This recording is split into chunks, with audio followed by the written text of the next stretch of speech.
বিসমিল্লাহির রহমানির রহিম। পরম করুণাময় ও অসীম দয়ালু আল্লাহর নামে শুরু। ومن أحسن قولا ممن دعا إلى الله وعمل صالحا وقال إنني من المسلمين.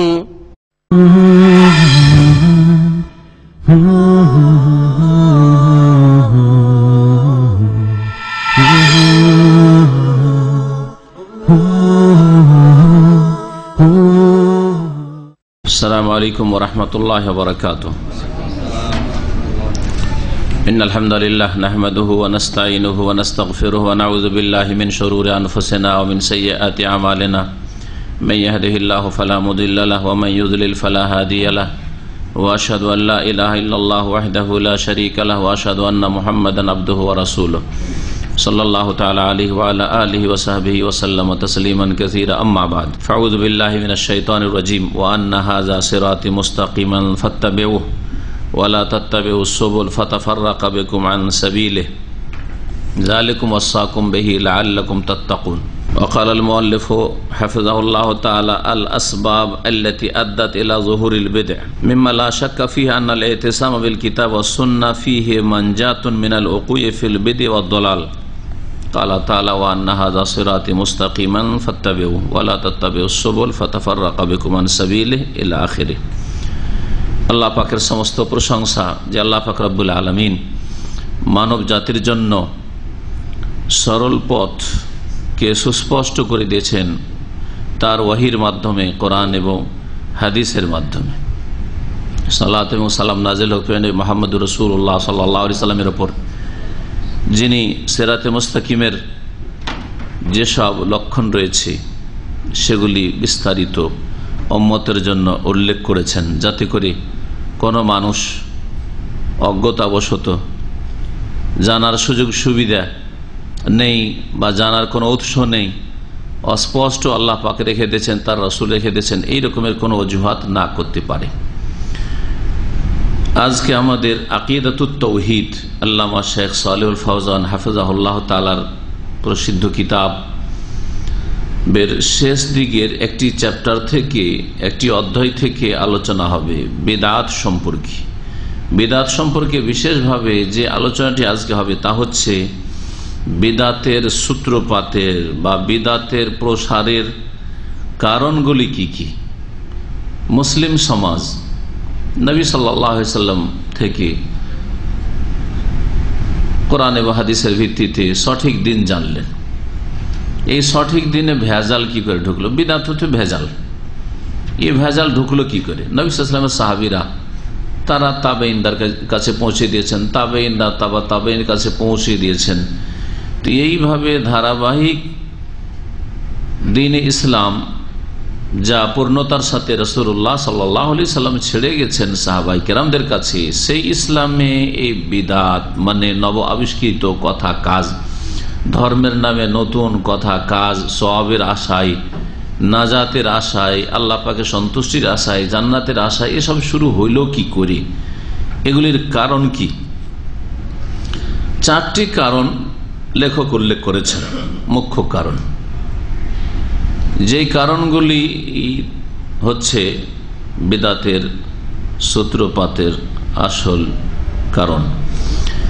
শেখ এই বিষয়ে বলছেন আল আসবাব আল্লাতী আদ্দাত ইলা যুহুরিল বিদআহ, ওই সব কারণ যা বিদআতের সূত্রপাত পর্যন্ত বা বিদআতের সূচনা পর্যন্ত পৌঁছিয়েছে মানুষকে। অর্থাৎ বিদআতের ছড়াছড়ির, বিদআতের প্রচার প্রসারের কারণ কি, ভূমিকা স্বরূপ কারণগুলি উল্লেখ করার আগে তিনি বলছেন মিম্মা লা শাক্কা ফিহি আন্নাল ইতিসামা বিল কিতাব ওয়াস সুন্নাহ ফিহি মানজাতুন মিনাল উকুই ফিল বিদআ ওয়াদ দালাল। এতে কোনো সন্দেহ নেই যে কোরআন এবং সুন্নাহকে, কোরআন কারীম এবং রাসূলুল্লাহ সাল্লাল্লাহু আলাইহি ওয়াসাল্লামের হাদিসকে মজবুত করে ধারণ করা তেই রয়েছে বিদআত এবং গুমরাহিতে নিমজ্জিত হওয়া থেকে পরিত্রাণ। বিদআত এবং ভ্রষ্টতা, ভুল পথে চলে যাওয়া থেকে একমাত্র পরিত্রাণের উপায়, মুক্তির পথ হচ্ছে কোরআন এবং হাদিসকে, যা হচ্ছে ওহী, মজবুত করে ধারণ করা। মহান আল্লাহ ইরশাদ করছেন সূরা আনআমের আয়াত নম্বর 53, ওয়া আন্না হাযা সিরাতি মুস্তাকিমা। এটি হচ্ছে 10ম উপদেশ আল্লাহ পাক রব্বুল আলামিনের।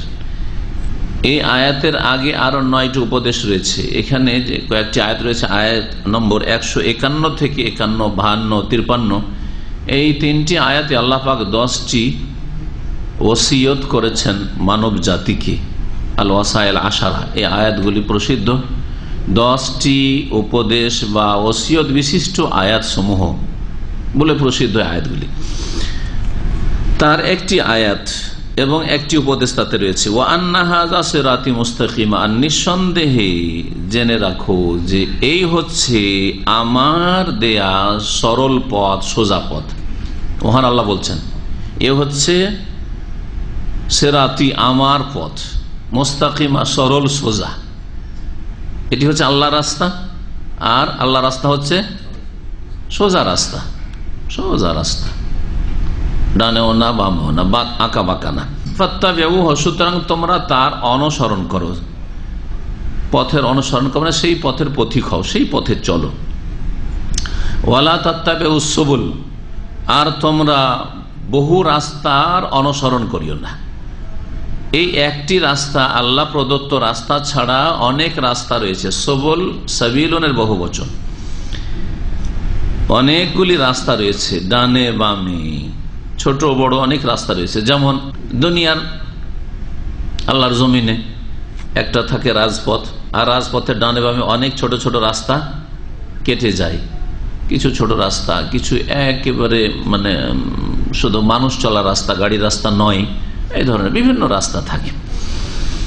ওই রকমই দ্বীন ইসলামের ক্ষেত্রে হয়েছে। আল্লাহ পাক রব্বুল আলামিনের দেওয়া রাস্তা হচ্ছে সিরাতে মুস্তাকিম। যে সিরাতে মুস্তাকিমের কথা দিয়ে আল্লাহ পাক কোরআনে কারীম শুরু করেছেন, সূরাতুল ফাতিহা শুরু করেছেন, এবং এই সূরাতুল ফাতিহাতে আল্লাহ পাক দোয়া শিখিয়ে দিয়েছেন বান্দাকে, কারণ বান্দার ওপর তিনি সবচেয়ে বেশি দয়ালু, আরহামুর রাহিমিন। তার নাম রহমান, তার নাম রহিম, তিনি রাব্বুল আলামিন, এইসব আল্লাহ উল্লেখ করার পরে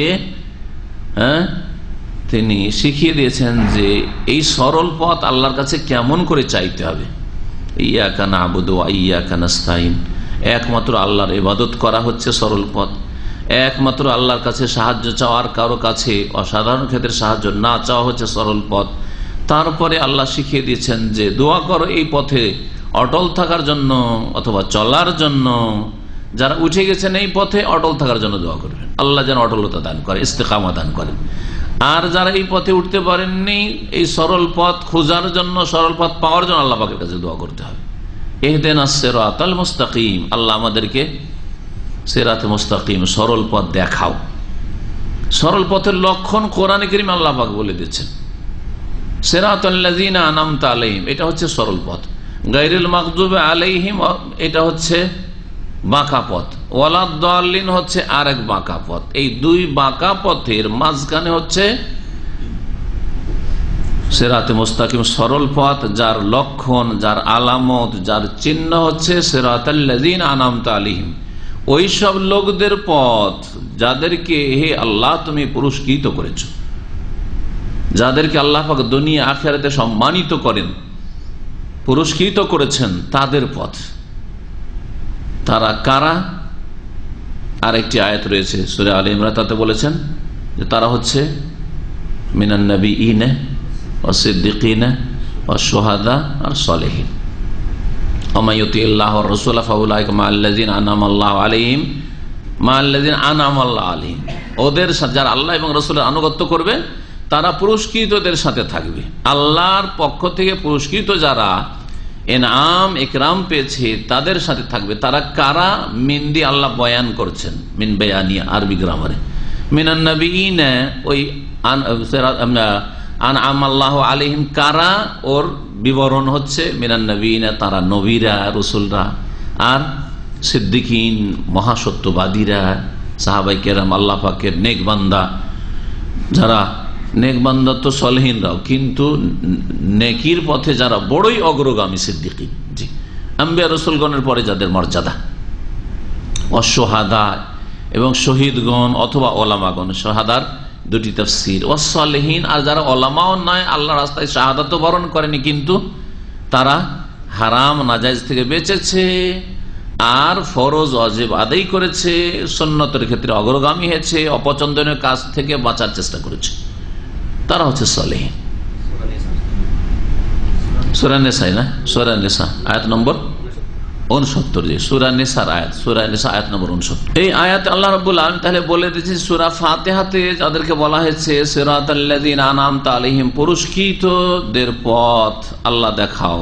এই পুরস্কৃত কারা বলে? তো আল্লাহ পাক রব্বুল আলামিন এখানে বলে দিচ্ছেন যে তোমরা আমার সরল পথের অনুসরণ করো, ওয়ালা তাত্তাবিউস সুবুল, আর তোমরা অনেকগুলি যে পথ রয়েছে এই সরল পথ ছাড়া সেগুলির অনুসরণ করিও না। ফাতাফাররাকা বিকুম আন সাবিলিহি, না হলে তোমাদেরকে তার রাস্তা হতে, তার পথ হতে ছিন্ন ভিন্ন করে এদিকে সেদিকে নিয়ে যাবে, বিচ্ছিন্ন করে দেবে তোমাদের। ফাতাফাররাকা বিকুম, তোমাদেরকে বিচ্ছিন্ন করে দেবে, আন সাবিলিহি, তার রাস্তা হতে। তার রাস্তা মানে কার রাস্তা? আল্লাহর রাস্তা। আল্লাহর রাস্তা কোনটি? সিরাতে মুস্তাকিম, যেটা হচ্ছে কোরআন এবং সুন্নাহর রাস্তা। এজন্য কোরআন এবং হাদিসের দলিল প্রমাণ কে যদি আঁকড়ে ধরে থাকেন তাহলে সিরাতে মুস্তাকিম থেকে বিচ্যুত হবেন না, জি, পদস্খলন ঘটবেন না, রাস্তা হারিয়ে ফেলবেন না। ওয়াকাদ ওয়াদ্দাহা যালিকা নবী সাল্লাল্লাহু আলাইহি ওয়াসাল্লাম ফিমা রাওয়াহু ইবনে মাসউদ রাদিয়াল্লাহু আনহু। এই আয়াত যে সিরাতে মুস্তাকিম রয়েছে, সিরাতে মুস্তাকিমের কথা উল্লেখ করা হয়েছে, আর ডানে বামে সবল রয়েছে অনেকগুলি রাস্তা।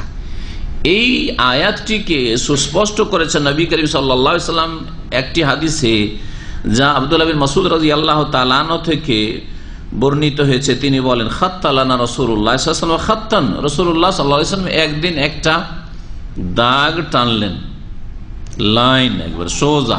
ফাকালা, বলেন, হাযা সাবিলুল্লাহ, এটি হচ্ছে আল্লাহর পথ, এটি হচ্ছে আল্লাহর পথ, এটা হচ্ছে সিরাত, আল্লাহর পথটি হচ্ছে সিরাত মুস্তাকিম। সুম্মা খাত্তা খুতুতান আন ইয়ামিনি ওয়া আন শিমালি, তারপরে বেশ কিছু লাইন টানলেন ডান দিকে আর বেশ কিছু বাম দিকে, এইরকম এইরকম এইরকম, ডান দিকে চলে গেল কয়েকটা সোজা রাস্তা থেকে বেরিয়ে, আর বাম দিকে কয়েকটা চলে গেল। কোন কোন ওলামারা বলেছেন যে এখানে নবী করিম সাল্লাল্লাহু আলাইহি ওয়াসাল্লাম সোজা যে লাইনটা টেনেছিলেন তার ডান দিকে দুটো টেনেছেন, বাম দিকে দুটো টেনেছিলেন।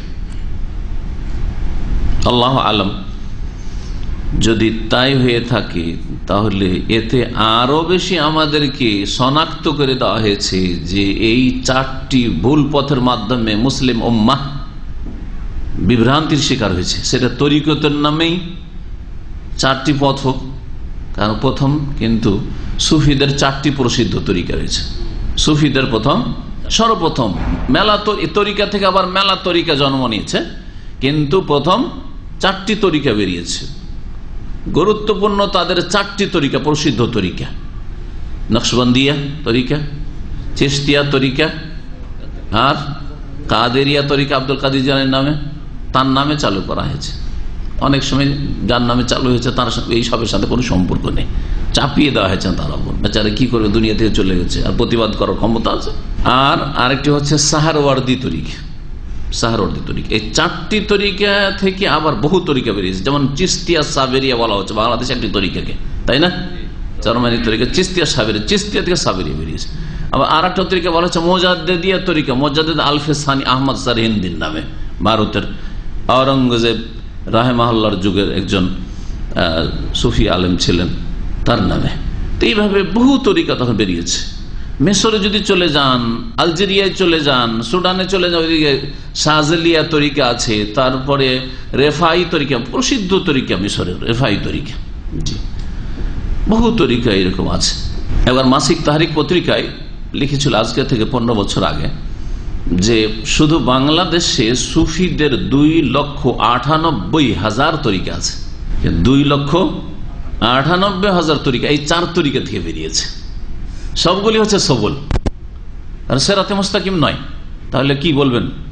হয় সিরাতে মুস্তাকিম সরল পথ বলবেন, আর না হলে সবল, ডানে বামে যে রাস্তাগুলি বেরিয়ে গেছে সেগুলির শাখা রাস্তা, বহু শাখা রাস্তা বেরিয়ে চলে গেছে ডানে বামে। তো রাসূলুল্লাহ সাল্লাল্লাহু আলাইহি ওয়াসাল্লাম যে সোজা একটি লাইন টানলেন তার ডানে, সুম্মা খাত্তা খুতুতান আইয়ামিনি, তার ডান দিকে বেশ কিছু লাইন টানলেন, ওয়ান শিমালিহি, আর বাম দিকে কিছু, সুম্মা কালা, তারপরে বলে ওয়াহাযিহি সুবুলুন, যেটা সোজা ছিল ওটা সাবিলুল্লাহ, আর ডানে বামে যেগুলো আছে এগুলো হচ্ছে সুবুলুন, মানে বহু রাস্তা, বহু রাস্তা, বহুমুখী রাস্তা। আলা কুল্লি সাবিলিন মিনহা শায়তানুন, প্রত্যেকটি রাস্তায়, এই যে ডানে বামে যে রাস্তাগুলি রয়েছে প্রত্যেকটি রাস্তাতে কে বসে রয়েছে? শয়তান বসে রয়েছে, ফেরেশতা নেই। যদি নবী সাল্লাল্লাহু আলাইহি ওয়াসাল্লাম ফেরেশতা বলে দিতেন তাহলে চলতো, যে ফেরেশতা বসে আছে, তো ফেরেশতা তো লা ইয়ামুরু ইল্লা বিল খায়র, তাহলে ভালোরই হুকুম করবে যে ঠিক ঠিক পথে আসো, ঠিক পথে আসো। শয়তান বসে আছে, নবী সাল্লাল্লাহু আলাইহি ওয়াসাল্লাম বলেছেন ইয়াদু ইলাইহি, শয়তান ওইদিকে ডাকছে যে আয় এদিকে আয়, আয় এদিকে আয়, আয় ওইদিকে আয়, এদিকে আয়, ওইদিকে ডাকতে আছে। তার মানে এই পথগুলি ওহির পথ নয়, এই পথগুলি কোরআন এবং হাদিসের পথ নয়। খুব গুরুত্বপূর্ণ কথা। সুম্মা তালা, তারপরে নবী করিম সাল্লাল্লাহু আলাইহি ওয়াসাল্লাম এই আয়াতটি তিলাওয়াত করলেন, ওয়া আন্না হাযা সিরাতি মুস্তাকিমা, নিঃসন্দেহে এই হচ্ছে আমার পথ যা সরল সোজা, ফাত্তাবিউহু, সুতরাং তার অনুসরণ করো, তা ফলো করো, ওয়ালা তাত্তাবিউ সুবুল, আর বহু রাস্তার অনুসরণ, বহু রাস্তায় চলিও না, না হইলে ফাতাফাররাকা বিকুম আন সাবিলিহি, আল্লাহর রাস্তা থেকে তোমাদেরকে বিচ্ছিন্ন করে দেবে, তোমাদেরকে ছিন্ন ভিন্ন করে এদিকে সেদিকে চালিয়ে দেবে। যালিকুম ওয়াসাকুম বিহি, এটি হচ্ছে এমন বিষয় যা আল্লাহ, যার দ্বারা আল্লাহ তোমাদেরকে উপদেশ দিচ্ছেন, ওসিয়ত করছেন। এই যে ওয়াসাকুম বিহি বলেছেন, সেই জন্য মুফাসসিরিনগণ এবং আকীদার উলামারা বলেছেন যে এই আয়াতগুলিতে আল্লাহ পাকের কি রয়েছে? ওসিয়ত রয়েছে। এটি হচ্ছে সর্বশেষ ওসিয়ত, 10টি ওসিয়তের। লাআল্লাকুম তাত্তাকুন, যাতে করে তোমরা পাপ মুক্ত হইতে পারো, বিভ্রান্তি মুক্ত। তাত্তাকুনা, তাত্তাকুনা দলাল, গুমরাহি থেকে বাঁচতে পারো। তাত্তাকুনা নার, জাহান্নামের আগুন থেকে বাঁচতে পারো। তাত্তাকুনা আযাব আল্লাহ, আল্লাহর আযাব থেকে বাঁচতে পারো। তাত্তাকুনা গাযাব আল্লাহ, আল্লাহর গজব থেকে বাঁচতে, আল্লাহর ক্রোধ থেকে বাঁচতে পারো। তাত্তাকুন, তোমরা গুমরাহি থেকে, বিভিন্ন রকমের ভুল পথ থেকে বাঁচতে পারো। তাত্তাকুনা সুবুল, ভুল রাস্তাগুলি থেকে বাঁচতে পারো। লাআল্লাকুম তাত্তাকুন, এই ওসিয়ত যদি গ্রহণ করো, আল্লাহ যে ওসিয়ত করেছেন, উপদেশ দিচ্ছেন, তাহলে তোমরা ভুল পথগুলি থেকে বাঁচতে পারবে। শেখ বলছেন সালেহুল ফৌজান হাফিজাহুল্লাহ, ফামান আ'রাযা আনিল কিতাব ওয়াস সুন্নাহ, সুতরাং যেই ব্যক্তি কিতাব এবং সুন্নাহ থেকে, মানে কোরআনে কারীম এবং রাসূলুল্লাহ সাল্লাল্লাহু আলাইহি ওয়াসাল্লামের হাদিস থেকে মুখ ফিরিয়ে নেবে, তানাযাআতহু তুরুকুল মুদাল্লিলা, তো তাকে বা তাদেরকে বিভ্রান্তিকর রাস্তাগুলি টানা হাঁচড়া করবে। তানাজা মানে টানা হাঁচড়া করা, টানা হাঁচড়া শুরু করে দিবে। স্বাভাবিক কথা, যখন আপনি সোজা পথে থাকবেন না, আর মেলা পথ আছে, তো সবাই টানার চেষ্টা করবে, ঠিক কিনা? এই দিকটা দেখবেন যারা গোমরাহ, কত গুমরাহিতে আছাড় খেতে থাকে, এই গুমরাহি থেকে এই গুমরাহিতে, এই দল থেকে এই দলে চলে গেছে, এই গুমরাহিতে এই তরিকাতে ওই তরিকে চলে গেছে, এইরকম অবস্থা। ওয়াল বিদআল মুহদাসা, এবং নতুন নতুন বিদআত তাদেরকে নিয়ে টানাটানি শুরু করে দিবে, ছিনিমিনি খেলা করবে তাদেরকে নিয়ে। ফাল আসবাব আল্লাতী আদ্দাত ইলা যুহুরিল বিদআত তাতালাখাসু ফিল উমুরি তালিয়া, এখন ওই কারণগুলি বর্ণনা করছেন যেগুলি হচ্ছে কিসের কারণ? বিদআতের সূত্রপাতের বা বিদআতের প্রসারের কারণ।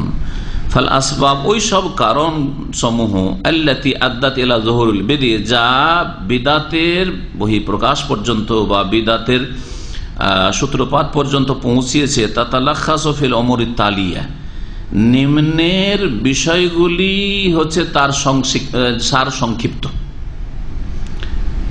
তার সার সংক্ষিপ্ত হচ্ছে নিম্ন বিষয়গুলি। তাহলে সংক্ষেপে প্রথম বয়ান করে দিয়েছেন, তারপরে বিস্তারিত প্রত্যেকটি বিষয়কে বর্ণনা করবেন।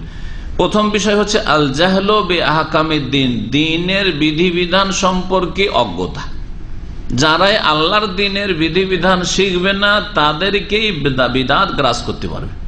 দিন সম্পর্কে জ্ঞান থাকলে চোখ খোলা মানুষকে কেউ কোণে ঘর দেখে বলতে পারবে এটাই হাইকোর্ট, বলতে পারবে না, কিন্তু অন্ধ মানুষকে বলতে পারবে, তাই না?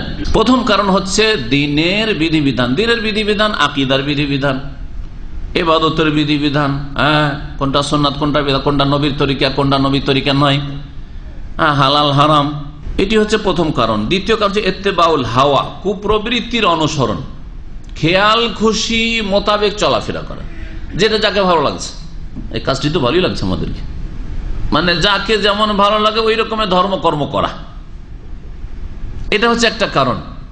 মিলাদ করতে ভালো লাগছে, কারণ মন্দ কি করলাম, কোন গুনাহটা করলাম, আরে নবীকে সারা জীবন সারা বছর চলে যাচ্ছে, হয়তো নবীর ওপর দুরূদ ঠিক করে পেশ করি না, এগুলো যুক্তি তাদের।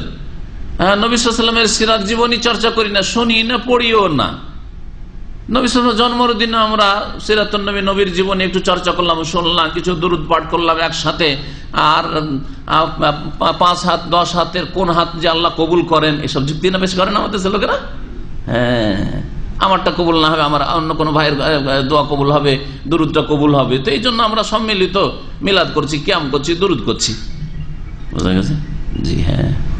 যায়্যানা লাহুমুশ শায়তানু আমালাহুম, আল্লাহ পাক সূরা নামলে বলেছেন, একাধিক জায়গায় এই আয়াতটি রয়েছে।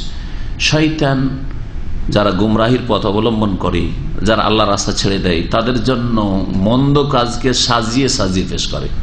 ফাসাদ্দাহুম আনিস সাবিল, সুতরাং আল্লাহর রাস্তায় চলতে বাধা সৃষ্টি করে দেয়। যখন ভুল রাস্তাগুলিকে সাজিয়ে পেশ করে, তখন আল্লাহর রাস্তা তখন আর ভালো লাগে না। ঘুরে ফিরে ওইগুলোই কথা, শুধু নতুন কিছু নিয়ে আসে, নতুন ধর্মকর্ম পছন্দ। ইত্তেবাউল হাওয়া, খেয়াল খুশির অনুসরণ করা। 3 নম্বর হচ্ছে আত-তাআসসুব লিল আরা ওয়াল আশখাস। তৃতীয় কারণ বিদাতের ছড়াছড়ির হচ্ছে কোন মতের, পথের অথবা ব্যক্তির জন্য গোঁড়ামি করা। কোন ব্যক্তির বা কোন মতের আদর্শের জন্য কট্টরপন্থী হয়ে যাওয়া, গোঁড়া হয়ে যাওয়া, অন্ধ হয়ে যাওয়া, অথবা বলতে পারেন যে পক্ষপাতিত্ব করা, আগে থেকে পক্ষপাতিত্ব করা। যেমন এক শ্রেণীর লোকের কাছ থেকে এরকম কথা শোনা যায় যে আমি যেই পথে আছি, এই পথে আমাদের বুজুর্গানের দিনের পথে আছি, যদি জাহান্নামে নিয়ে যায় তবু আমি কোনোদিন ছাড়বো না। অমুক আমাদের কে ভাই আপনি বলছেন মনে হয়, যে আমাদের অমুক হাকিম সাহেব, অমুক সাহেব যদি জাহান্নামে যায় আমি যাব। এটা জ্ঞানীর কথা হইল? হ্যাঁ, আমি রাসূল, কেন তাহলে সবচেয়ে বড় বুজুর্গ যিনি রাসূলুল্লাহ, তার কথা বলতেন যে আমি রাসূলুল্লাহর পথে থাকবো, এই কথা কেন বলার তৌফিক হলো না? আমি আবু বকর, ওমর, ওসমানের পথে থাকবো, আলীর পথে থাকবো, খোলাফায়ে রাশিদিনের পথে থাকবো, কারণ তাদেরকে আল্লাহ পাক সার্টিফিকেট দিয়েছেন রাদিয়াল্লাহু আনহুম ওয়া রাদু আনহু। কিন্তু আমাকে আপনাকে কে সার্টিফিকেট দিয়েছেন? এসব জামানার বুজুর্গ যাদেরকে মনে করছেন, কে সার্টিফিকেট দিয়েছেন? আশা করি তাদের জন্য না যাতেন, কিন্তু কি করে সার্টিফিকেট পেলেন? কোন সার্টিফিকেট তো নাই যে তারা হক পথের প্রতীক ছিলেন, তারা ভুল করেননি, ভুলের ঊর্ধ্বে ছিলেন একবারে, এরকম তো কথা নয়। আর এটি হচ্ছে জাহিলিয়াতের চরিত্র। কিন্তু আবু জাহাল কি বলেছিল? আবু জাহাল বলেছিল, কোরআনে কারিমে রয়েছে, সূরা আনফালে তাফসিরে বলেছি, আল্লাহুম্মা ইন কানা হাযা হুয়াল হক, আল্লাহকে মানতে হবে। আল্লাহ যদি মুহাম্মদের কথা হক হয়, সত্য হয়, ফামতির আলাইনা হিজারাতাম মিনাস সামা, তাহলে আকাশ থেকে পাথর বর্ষণ করে আমাদেরকে ধ্বংস করো, আও ইতিনা বিআযাবিন আলিম, অথবা কঠোর শাস্তি দাও। এটা চাওয়া উচিত ছিল। আমি ওখানে একটা খুব পয়েন্ট বলেছি, ভালো কি বলেছি, এটা জ্ঞানী মানুষের চাওয়া এটা উচিত ছিল যে আল্লাহ যদি মুহাম্মদ সত্য পথে হয়, ইন কানা হাযা হুয়াল হক, তাহলে আমাদেরকে সেটা কবুল করার তৌফিক দাও। এটা জ্ঞানীর পরিচয় ছিল না? তো আমি আপনি সুন্নতের অনুসারী হই আর বিদআতের অনুসারী হই, সকল মুসলিম যদি এক বাক্যে বলে আল্লাহ যার কাছে হক আছে সেটা কবুল করার তৌফিক দাও, কত বড় জ্ঞানীর কথা হবে। কিন্তু আমরাই আহলে হক মিডিয়া, আমরা হক পথে আছি, আর বাকিগুলো হচ্ছে বাতিল। সুতরাং ওইগুলোর বিরুদ্ধে যে কোনো উপায়ে বলতে হবে এবং যে কোনো উপায়ে জবাব দিতে হবে। এটা হচ্ছে তাআসসুব, পক্ষপাতিত্ব করা, তরফদারি করা। জি, কেন ইসলামিক মিডিয়া হবে না? কেন ওই আহনাফ মিডিয়া হবে? আর আহলে হক মিডিয়া দিয়ে আবার বুজুর্গানের দিনের পক্ষ থেকে ডিফেন্স করবেন? আপনি কোরআন এবং হাদিসের পক্ষ থেকে ডিফেন্স করেন, আরে কোরআন এবং হাদিসের পক্ষ থেকে ডিফেন্স করেন। বিদাতের ছড়াছড়ির কারণ হচ্ছে রায়ের বহুবচন, কারো মতের, পথের জন্য অন্ধ হয়ে যাওয়া, গোঁড়া হয়ে যাওয়া, অথবা আশখাস, শাখসনের বহুবচন, কোন ব্যক্তি পূজা করা বা ব্যক্তির জন্য অন্ধ হয়ে যাওয়া, ব্যক্তির অন্ধ সমর্থন করা। এটি হচ্ছে বিদাতে ছড়াছড়ি তৃতীয় কারণ। চতুর্থ কারণ হচ্ছে আত-তাশাব্বুহ বিল কুফার ওয়া তাকলিদুহুম, কাফেরদের সাদৃশ্যতা। আর তাদের অন্ধ অনুকরণ। বহু বিদাত রয়েছে যেগুলোর পিছনে কাদের অনুকরণ রয়েছে? কাফেরদের। মিলাদুন নবী প্রথম মিশরে শুরু করে, তাই না? যারা নিজেদেরকে ফাতেমি বলতো, রাফেজি ওবাইদি, তারা চরমপন্থী ওবাইদি রাফেজি। এরা আসলে ইবনে সাবা ইহুদির দল ছিল, ইহুদি বংশের। ওবাইদুল্লাহ ইবনে মামুল আল কাদ্দা একজন ইহুদি লোক ছিল, ইহুদি বংশের লোকেরা। এই শাসক গোষ্ঠী যে মিশরে ছিল এরা ইহুদি বংশের লোক, মুনাফিক। ইসলাম গ্রহণ করে কিন্তু আসলে ইসলাম গ্রহণ করেনি। তারপরে ইসলামকে ধ্বংস করার জন্য নতুন নতুন মন গড়া ধর্মকর্ম আবিষ্কার করে। তার মধ্যে একটি হচ্ছে মিলাদ, কয়েক মিলাদ, নবীর মিলাদ, তারপরে আলী, ফাতেমা, হাসান, হোসেন সমসাময়িক যে হাকিম হবে বা শাসক হবে তার জন্মবার্ষিকী। যুক্তি কি ছিল? যুক্তি ছিল যে মিশরে খ্রিস্টানরা বসবাস করে, ওরা 25শে ডিসেম্বরে ঈসা আলাইহিস সালামের কি করে বড়দিন পালন করে, জন্মদিবস পালন করে। আমরা কেন 12 রবিউল আউয়াল করবো না? আমরা তাদের চাইতে কম নাকি? আমরা কি নবীর মহব্বত করি না? কিভাবে শয়তান ধোকা দিল, কিভাবে শয়তান ধুলি ছিটিয়ে দিল চোখে আর গোমরা করে দিল। মুনাফিকদের হয়তো অসৎ উদ্দেশ্য ছিল, আর অন্ধদের যারা জনসাধারণ অথবা তাদের অনুসারী যারা, তাদের চোখে ধুলো ছিটিয়ে দিল মানুষ, শয়তান, জিন শয়তানি। ওয়া নাতানাওয়ালু হাযিহিল আসবাব বিশাইইন মিনাত তাফসীল। এই কারণগুলি কিছুটা বিস্তারিত আপনাদের সামনে উল্লেখ করব।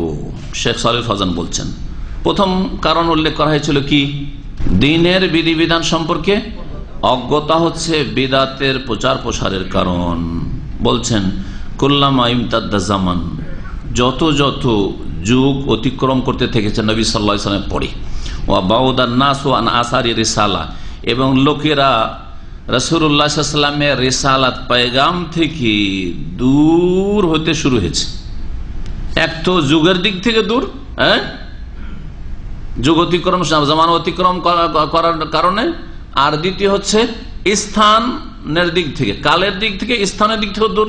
মদিনা থেকে দূরে চলে গেছে, ইরাক, বাসরা, কুফা চলে গেছে, কেউ ভারত উপমহাদেশ চলে গেছে, কেউ বোখারা, সামারকান্দ চলে গেছে, কেউ মিশরে চলে গেছে, দূরে দূরে চলে গেছে। তারপরে যে জ্ঞানের, দ্বীন ইসলামের জ্ঞানের কেন্দ্র ছিল মক্কাতুল মুকাররমা, মদিনা মুনাওয়ারা, সেখান থেকে দূরে হওয়ার কারণে তো দুই দিক থেকে দূর হওয়া। এক তো যুগের দিক থেকে নবী সাল্লাল্লাহু আলাইহি ওয়াসাল্লামের যুগ থেকে যেমন যেমন দূরে চলে গেল, ঠিক তেমনি স্থানের দিক থেকেও দূরে চলে যাওয়ার কারণে রাসূলুল্লাহ সাল্লাল্লাহু আলাইহি ওয়াসাল্লামের রিসালাত থেকে কাল্লাল ইলম, জ্ঞান মুসলিমদের কম হয়ে গেছে, জ্ঞানের স্বল্পতা দেখা দিয়ে গেছে। ফাসাল জাহল, অজ্ঞতা ব্যাপক আকার ধারণ করেছে। কামা আখবারা বিযালিকা নবী সাল্লাল্লাহু আলাইহি ওয়াসাল্লাম, যেমন নবী সাল্লাল্লাহু আলাইহি ওয়াসাল্লাম এই সম্পর্কে জানিয়েছেন তার এই বাণীতে, মাইয়াইশ মিনকুম, সহিহ আবু দাউদের হাদিস, আর হাদিসটি সহিহ। নবী কারীম সাল্লাল্লাহু আলাইহি ওয়াসাল্লাম বলছেন, ফাইন্নাহু মাইয়াইশ বাদি মিনকুম, আমার পরে তোমাদের মধ্যে যে কেউ দীর্ঘদিন বেঁচে থাকবে, ফাসায়ারা ইখতিলাফান কাসীরা, অনেক বেশি দ্বিমত দেখবে, বহু মত দেখবে। নবী কারীম সাল্লাল্লাহু আলাইহি ওয়াসাল্লাম উম্মত হচ্ছে এক, সাহাবায়ে কেরাম, খোলাফায়ে রাশিদিন, আবু বকর, ওমর, ওসমান রাদিয়াল্লাহু তাআলা আনহুর অধিকাংশ সময়টাই উম্মত হচ্ছে এক। শেষ জামানায় এক খারেজিদের ফিতনা বেরোলো, বিদ্রোহীদের ফিতনা বেরোলো, যারা শহীদ করলো ওসমান রাদিয়াল্লাহু তাআলা আনহুকে। এই যে ফাটল ধরছে, আলী রাদিয়াল্লাহু তাআলা জামানায় একদিকে খারেজি বেরোলো, একদিকে অতি ভক্তির নামে শিরক কুফরি শুরু করলো, আলী রাদিয়াল্লাহু তাআলার ভক্তি, আর আহলে বাইতের ভক্তির নামে রাফিজিরা। এই দুটি বিদাত, খারেজি এবং রাফিজিদের বিদাত বেরোলো।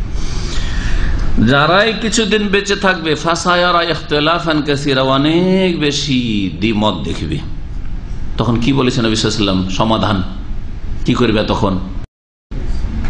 ফাআলাইকুম বিসুন্নতি ওয়া সুন্নাতিল খুলাফায়ে রাশিদিন আল মাহদিয়িন, তখন আমার আদর্শকে আঁকড়ে ধরিও আর আমার খোলাফায়ে রাশিদিনের আদর্শকে আঁকড়ে ধরিও। আবু বকরের জামানায় যেমন ইসলাম ছিল, ওমরের জামানায় যেমন ইসলাম ছিল, ওসমানের জামানায় যেমন ইসলাম ছিল, উম্মত এক ছিল, ওই পথ ধরিয়ে,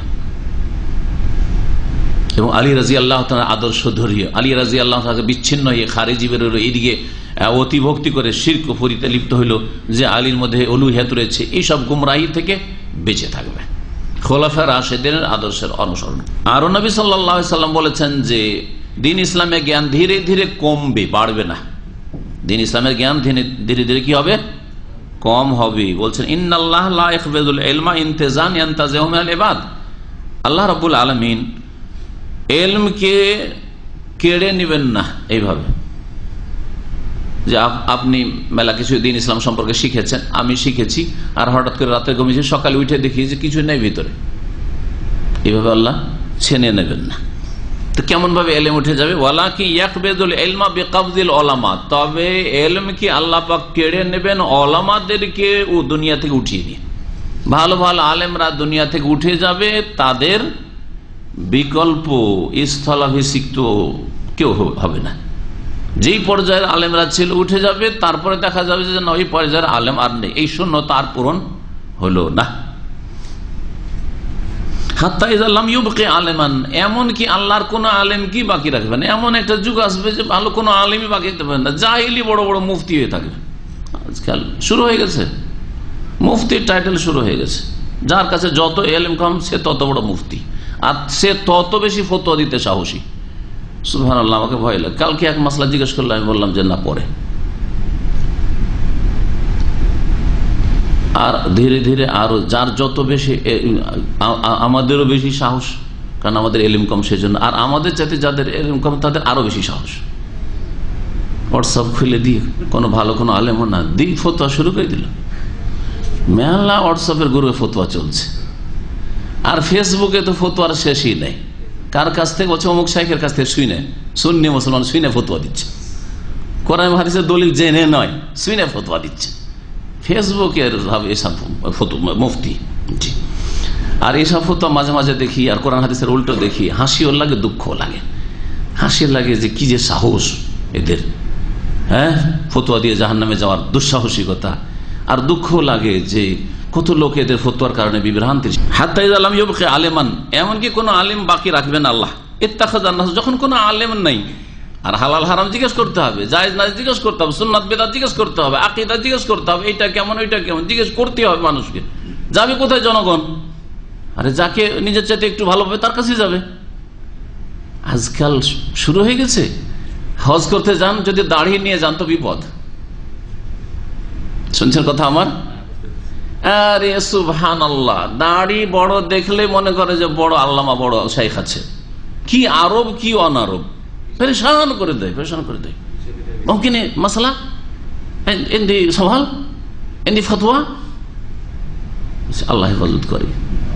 এ দাড়ি আছে আর এলেম যদি না থাকে, আর তার এলেম থাকলেও এদেরকে সবটাই যে ফতোয়া দিতে পারবো, বড় ওই মুশকিল ব্যাপার সবার। রাস্তায় চলতে দিবেন না, পরীক্ষিত, আমার দীর্ঘদিন ধরে পরীক্ষিত। ওমরা থেকে হজে গিয়ে, হজে রাস্তাঘাটে যেখানে সেখানে ইনদি সওয়াল, ইনদি সওয়াল। জি, এই হচ্ছে অবস্থা। এখন ও তো আর আলেম টালেম চেনে না, দাড়ি দেখে মনে করছে দাড়ি রাখাটা আলেমদের কাজ। দাড়ি রাখার কাদের কাজ? মোতাওয়াদের কাজ, হ্যাঁ, আলেমদের কাজ। সুতরাং দাড়ি থাকলে ওর কাছে ফতোয়া আছে, খালি হাতে ফিরিয়ে দিবে না। আর যার যত এলেম কম সে তত বেশি খালি হাতে ফিরাই না, কিছু না কিছু দিয়ে বিদায় করে। একেবারে খালি হাতে বিদায় করবে না আপনাকে। আর যার যত এলেম বেশি সে লাদরি বললে বাণিজ্য নিয়ে চিন্তা করে না। সুবহানাল্লাহ, ইমাম মালিক রহমতুল্লাহ আলাইহির জীবনী থেকে শুরু করি বর্তমান যুগের শেখ নাসিরুদ্দিন আলবানী, শেখ ইবনে বাজ, আমার কাছে বেশ কিছু রেকর্ড আছে।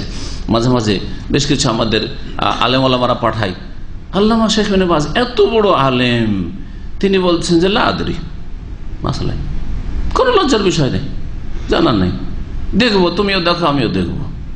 জি, কোন আইবের কথা নাই। আর যদি আপনার আইবের কথা মনে করেন যে কি খেয়ে পড়েছে যে আমার ফতোয়া দিতে বললো না, তাহলে এটা আপনার অজ্ঞতা, আপনার অজ্ঞতা। আমার জন্য জরুরি যে আপনাকে ফতোয়া দিয়ে, ভুল ফতোয়া দিয়ে আমাকে জাহান্নামে যেতে হবে, আল্লাহর কাছে জবাব দিতে হবে নাকি? এটা আমার জন্য জরুরি নয়। আপনি খুঁজে পড়েন, আমার কাছে পেলেন ইসাল গাইরি, আর কাউকে জিজ্ঞেস করেন গিয়ে। হতে পারে অন্যের কাছে এলেম আছে, আমার কাছে নেই, সোজা কথা।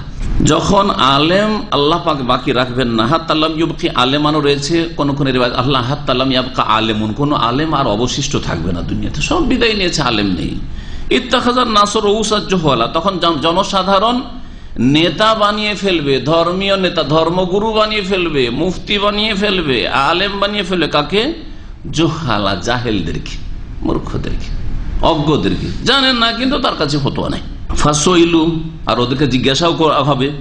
ফাফতাবে, না জেনে ফতোয়া দিবে, ওদেরও সাহস খুব, না জেনে ফতোয়া দিবে। জিজ্ঞাসা করছে কি করব, মসজিদের ইমাম আমি, আর বিশেষ করে দেশের প্রেক্ষাপটে দেখেন মসজিদে চাকরি করে, যদি ফতোয়া নাও দেয় তো ভাত উঠে যাবে, রেখে লাভটাই কি? মাসের মাস বেতন দিচ্ছি, চাঁদা দিচ্ছি মসজিদের, মাদ্রাসায়, আর মক্তবের, আর হুজুরের বেতনের, আর যদি মাসলাই না দিতে পারে, ফতোয়া না দিতে পারে, তো কোথায় যাবো? হ্যাঁ, কোথায় খুঁজে পড়াবো? না একে হটা সরাই, এই ভাত উঠার ভয় অনেকে ফতোয়া দেয়। না জেনে ফতোয়া দেবে তারা, ফাদাল্লু আদাল্লু, নিজেরা পথভ্রষ্ট হবে আর অন্যদেরকে পথভ্রষ্ট করবে। এই হাদিসটি আল্লামা ইবনে আব্দুল বার উল্লেখ করেছেন, এখানে আল্লামা ইবনে আব্দুল বার হাওয়ালা দিয়েছেন, কিন্তু হাদিস সহিহ বুখারীতে রয়েছে, আল্লাহু আ'লাম। আর আগের হাদিসটি বললাম যে যারাই বেঁচে থাকবে খুব দ্বিমত দেখবে, আবু দাউদের হাদিস, হাদিস সহিহ। তাহলে বিদাতকে যদি প্রতিহত করতে হয়, সমাজ থেকে বিতাড়িত করতে হয়, তাহলে কি দিয়ে বিতাড়িত হবে? বিদাত হচ্ছে অন্ধকার, জুলুমাত, অন্ধকার কিছু দূর করতে হয় তো কি নিয়ে আসতে হবে? কিছুক্ষণ আগে আমাদের বিদ্যুৎ চলে গিয়েছিল, আল্লাহ হেফাজত করে, আমাদের আজকের দর্শের শেষ পর্যন্ত আল্লাহ আমাদের হেফাজত করে যেন অন্ধকার না হয়, চলে গেছিল। এখন এই অন্ধকারকে তাড়াইতে হবে, কি দিয়ে তাড়াবেন? নূর লাগবে, জুলমাতকে তাড়াইলে নূর লাগবে, জ্যোতি লাগবে, আলো লাগবে। জি হ্যাঁ, ইলম হচ্ছে নূর আর বিদাত হচ্ছে অন্ধকার, জুলমা। ফালা ইউকামুল বিদআ ফালা ইউকামুল বিদআ ইল্লাল ইলমু ওয়াল উলামা, বিদাতকে প্রতিহত করবে একমাত্র ইলম এবং উলামা। জ্ঞান বিদাতকে প্রতিহত করতে পারে এবং জ্ঞানী, জ্ঞান এবং জ্ঞানী। ফায়দা ফুকেদ আল ইলম ওয়াল উলামা, যখন কারো কাছে ইলমও নেই আর সমাজে ওলামাও নেই, ওতিহাতিল ফুরসাতুল লিল বিদআ, তখন বিদাত সুবিধা পেয়ে যাবে, বিদাতের সুবর্ণ সুযোগ হয়ে যাবে। কিসের জন্য? আন্তাজহারা অতান্তাসের, বিদাতের সূত্রপাত ঘটবে, বিদাত বহিঃপ্রকাশ হবে এবং বিদাত ছড়তান্তাসের ছড়িয়ে পড়বে সমাজে, প্রতিহত করার লোক নেই। ওয়ালি আহলিহা আইয়ানশাতু, আর তখন বিদাতিরা সক্রিয় হয়ে পড়বে। যখন বিদাতের প্রচার প্রসার ঘটবে তখন সব ক্ষেত্রে নেতৃত্ব, মসজিদের নেতৃত্ব দিচ্ছে, মাদ্রাসা নেতৃত্ব দিচ্ছে, ইসলামী প্রতিষ্ঠানের নেতৃত্ব দিচ্ছে, দেশের নেতৃত্ব দিচ্ছে কারা? বিদাতি। তখন 2 নম্বর ইত্তেবাউল হাওয়া, 2 নম্বর কারণ ছিল বিদাতের কি? বিদাতের প্রসারের কুপ্রবৃত্তির অনুসরণ, কুপ্রবৃত্তি। হাওয়া, হাওয়া ইয়াহবি, হাওয়া ইয়াহবি মানে হচ্ছে ঝুঁকে যাও, যেদিকে মন ঝুঁকে ওইদিকে ঝুঁকে যাও, যেটাকে ভালো লাগে ওটাকে ভালো মনে করে শুরু করে দাও, এটা হচ্ছে হাওয়া, যেটাকে বলা হয় কুপ্রবৃত্তি। ইত্তেবাউল হাওয়া, কুপ্রবৃত্তির অনুসরণ। মান আরাদা আনিল কিতাব ওয়াস সুন্নাহ, যে কোরআন এবং সুন্নাহ থেকে বিমুখ হয়ে যায়, ইত্তেবা হাওয়া, তখন খেয়াল খুশি চলে। কোরআন সুন্নাহ মোতাবেক চলবেন না, তাহলে কি মোতাবেক চলবেন? মন খুশি, যেটা ভালো লাগছে সেটাই করবেন। আপনি হয় নবীর হাদিসকে সামনে রেখে নামাজ পড়বেন, আর না হইলে খেয়াল খুশি নামাজ পড়বেন, যেমনটা দেখেছেন আপনি সমাজে। 2-এর 1। কামা কালা তাআলা, যেমন মহান আল্লাহ ইরশাদ করেছেন, ফাইন লাম ইয়াস্তাজিবু লাকা ফালাম আন্নামা ইয়াত্তাবিউনা আহওয়াআহুম। সুবহানাল্লাহ, আল্লাহ পাক সবকিছুই জানেন। বলছেন নবীকে সম্বোধন করে আল্লাহ যে, হে নবী, ফাইন লাম ইয়াস্তাজিবু লাকা, তোমার ডাকে যদি সাড়া না দেই তারা, মানব জাতি যদি তোমার দাওয়াতে, তোমার দিনের প্রচার প্রসারে তারা সাড়া না দেই, কোরআন সুন্নাতে সাড়া না দেই, ফালাম, তো ভালো করে জেনে রাখো, আন্নামা ইয়াত্তাবিউনা আহওয়াআহুম, কেন সাড়া দিচ্ছে না? কারণ তারা কুপ্রবৃত্তির অনুসরণ করছে। হয় কোরআন এবং হাদিস দলিল মেনে চলা, আর না হলে খেয়াল খুশি চলা। 2-এর 1। যারা কোরআন সুন্নাহর অনুসারী তারা দলিল তলাশ করে চলে, আর যারা কোরআন সুন্নাহর অনুসারী নয় তারা কুপ্রবৃত্তির অনুসরণ করে, যারা বিদআতপন্থী। ওমান আযাল্লু মিম্মান ইত্তাবা হাওয়াহু বিগাইরি হুদাম মিনাল্লাহ, আর ওর চাইতে বেশি পথভ্রষ্ট কি আছে যে তার কুপ্রবৃত্তির অনুসরণ করে আল্লাহর পক্ষ থেকে দিক নির্দেশনা ছাড়াই, আল্লাহর হেদায়েতকে বাদ দিয়ে, আল্লাহর রাহনুমাইকে বাদ দিয়ে, আল্লাহর গাইডকে বাদ দিয়ে যে কুপ্রবৃত্তির অনুসরণ করে, ওর চাইতে বেশি বিভ্রান্ত আর গুমরাহ কি আছে? মানে সবচেয়ে বড় গুমরাহ তাহলে কে? যে দলিলের পথ বাদ দিয়েছে, ওয়াহির পথ বাদ দিয়েছে, কোরআন এবং হাদিসের পথ বাদ দিয়েছে। সূরা কাসাস আয়াত নম্বর 50। আরো মহান আল্লাহ ইরশাদ করেন, ওয়াকালা তাআলা আফারাআইতা মান ইত্তাখাযা ইলাহু হাওয়া হে নবী তুমি কি দেখেছো এমন ব্যক্তিকে যে তার কুপ্রবৃত্তিকে তার উপাস্য বানিয়ে ফেলেছে? সুবহানাল্লাহ, কে কুপ্রবৃত্তিকে সিজদা করে? দেখেছেন যে কেউ কুপ্রবৃত্তিকে মূর্তি বানিয়ে সিজদা করছে? হ্যাঁ, কিন্তু এখানে পূজা বলা হয়েছে। ইত্তাখাযা ইলা, উপাস্য বানিয়ে ফেলেছে। উপাসনা করে কার? হাওয়া, কুপ্রবৃত্তির উপাসনা করে, কুপ্রবৃত্তিকে উপাস্য সাব্যস্ত করেছে। তাহলে বোঝা গেল যে মনের পূজা হচ্ছে মনে যা কয় তাই করেন আপনি, মনে যা বলে তাই আপনি করতে চান, মনে যেটা পছন্দ লাগে সেটাই আপনি ধর্মকর্ম মনে করেন যে সেটাই করতে হবে। আপনার মনে, আপনার সমাজের মনে, আপনার পরিবারের মনে যেটা ভালো, আপনার পরিবার বলছেন আমাদের বিয়ে শাদীটা এইভাবে সারতে হবে, কোরআনে হাদিস দেখা দেখি নেই। আপনার সমাজ বলছে যে আমাদের এই সামাজিক বিচার সালিশটাকে এইভাবে সারতে হবে, ওইটাই করলেন, কোরআন হাদিস দেখলেন না। এটা হচ্ছে হাওয়ার পূজা করা, হাওয়ার পূজা করা। ব্যক্তি জীবন আমাকে এইভাবে নামাজ পড়তে হবে, কোরআনে হাদিসের দলিল দেখলেন না যে নবী সাল্লাল্লাহু আলাইহি ওয়াসাল্লামের সালাত কোথা থেকে শুরু, কোথায় গিয়ে শেষ, কোথা থেকে রোজা শুরু, কোথায় গিয়ে রোজা শেষ। নবী সাল্লাল্লাহু আলাইহি ওয়াসাল্লামের রোজা শুরু হয়েছে সুন্নতি সাহরি দিয়ে, আর সাহরি খাইতে শুরু করেছেন যে কোনো ভালো কাজে বিসমিল্লাহ পড়েছেন, নামাই তানাসুমা গাদান দিয়ে নয়। কিন্তু আমাদের দেশে রোজা শুরু হয় নামাই তানাসুমা গাদান, আমি আগামীকালকে রোজা রাখার নিয়ত করছি। তাহলে হয় দলিলের অনুসরণ আর না হইলে কুপ্রবৃত্তির অনুসরণ, হাওয়ার অনুসরণ। যারা হাওয়ার অনুসরণ করে তারা হাওয়াকে উপাস্য বানিয়ে ফেলে, কুপ্রবৃত্তিকে উপাস্য বানায়। আফারা আইতা, হে নবী তুমি কি খেয়াল করেছো এমন ব্যক্তিকে ইত্তাখাযা ইলা হাওয়া, যে তার কুপ্রবৃত্তিকে উপাস্য বানিয়ে ফেলেছে। ওয়াদাল্লাহুল্লাহু আলা ইলমিন, আল্লাহ তিনি জেনেই, তাদের অবস্থা জেনেই তাদেরকে পথভ্রষ্ট করেছেন। যখন তারা ভ্রষ্টতার দিকে গেছে, গুমরাহির দিকে গেছে, তখন আল্লাহ পাক অসহায় ছেড়ে দিয়েছেন। মানুষকে আল্লাহ ধাক্কা দিয়ে কখনো জবরদস্তি কাউকে বেনামাজি বানিয়েছেন দেখেছেন? মসজিদে ঢুকছিল আর আল্লাহ বা আল্লাহর ফেরেশতা ধাক্কা দিয়ে মসজিদে বের করে দিল, কোনদিন শোনা গেছে নাকি? তাহলে কোরআনে কারিমে বা রাসূলের হাদিসে যে রয়েছে আল্লাহ তাদেরকে গুমরাহ করেছেন, মানে হচ্ছে যখন মানুষ গুমরাহির রাস্তাকে বেছে নেয় তখন আল্লাহ আর বাধা দেন না। ওয়াকুলিল হাক্কু মির রাব্বিকুম, সত্য তোমাদের প্রতিপালকের পক্ষ থেকে। ফামান শাআ ফালিয়ুমিন, যে চাইবে বিশ্বাস করুক আর যে চাইবে ফালিয়াকফুর, কুফরি করুক, ভুল পথে চলুক। আল্লাহ জবরদস্তি বাধাও দেবেন না। আর আল্লাহ পাক মানুষের স্বাধীনতাকে নষ্ট করেন না, স্বাধীনভাবে ভালো কাজে যাওয়ারও তৌফিক দিয়েছেন আর স্বাধীনভাবে মন্দ কাজের দিকে বাড়ারও আল্লাহ পাক শক্তি সামর্থ্য দিয়েছেন। খাতামা আলা সামঈহি, এবং তাদের শ্রবণ শক্তিতে, কানে আল্লাহ পাক মোহর লাগিয়ে দিয়েছেন। ওয়া কলবিহি, তাদের অন্তরে হৃদয়ে মোহর লাগিয়ে দিয়েছেন। এই মোহর হচ্ছে কিরকম, মানুষের পাপ যখন খুব বেড়ে যায় তখন মরিচা লেগে যায়, যেটাকে মরিচা রান বলা হয়েছে, জাইগুন বক্রতা বলা হয়েছে, আর এখানে খাতম মোহর লাগানো বলা হয়েছে। কিন্তু আল্লাহ রাব্বুল আলামিনের পক্ষ থেকে এইরকম জুলুম নেই যে একটা লোক সততার সাথে সঠিক পথে চলতে চায় আর আল্লাহ মোহর লাগিয়ে দিয়েছেন, কোশ্চিন কালেও না। যখন মানুষ নিজের অন্তরকে বন্ধ করে ফেলে, ইহুদিদের চরিত্র চলে আসে, বলে কালু কুলুবুনা গুলফুন। ইহুদিরা কি বলতো? নবী করিম সাল্লাল্লাহু আলাইহি ওয়াসাল্লাম ইহুদিদেরকে ইসলামের দাওয়াত দিতেন, ওরা বলতো যে এই মুহাম্মদ সাল্লাল্লাহু আলাইহি ওয়াসাল্লাম, কুলুবুনা গুলফুন, আমাদের হৃদয় আবৃত, ঢাকা। গোলফুন গেলাফ থেকে, গেলাফ মানে বোঝেন তো কভার, কভার্ড করা, গোলফুন কভার্ড। তো কুলুবুনা গুলফুন, আমাদের অন্তর আবৃত, ঢাকা, কিছু ঢুকাইতে পারবে না তুমি, ক্ষমতা নেই তোমার যে কিছু ঢুকাও। বাল লানাহুমুল্লাহ বিকুফরিহিম, তাদের কুফরের কারণে আল্লাহ ওদের উপর লানত করেছেন। দেখেন আল্লাহ এমনি লানত করেনি, বে কুফরিহিম, তাদের কুফরের কারণে। কেন এই পথে চললে? তাহলে অজ্ঞতার পথে কেন চললে? তারপরে এই কুপ্রবৃত্তির কেন অনুসরণ করলে? যখন কুপ্রবৃত্তির অনুসরণ করলে আল্লাহ পাক তখন কি করেছেন?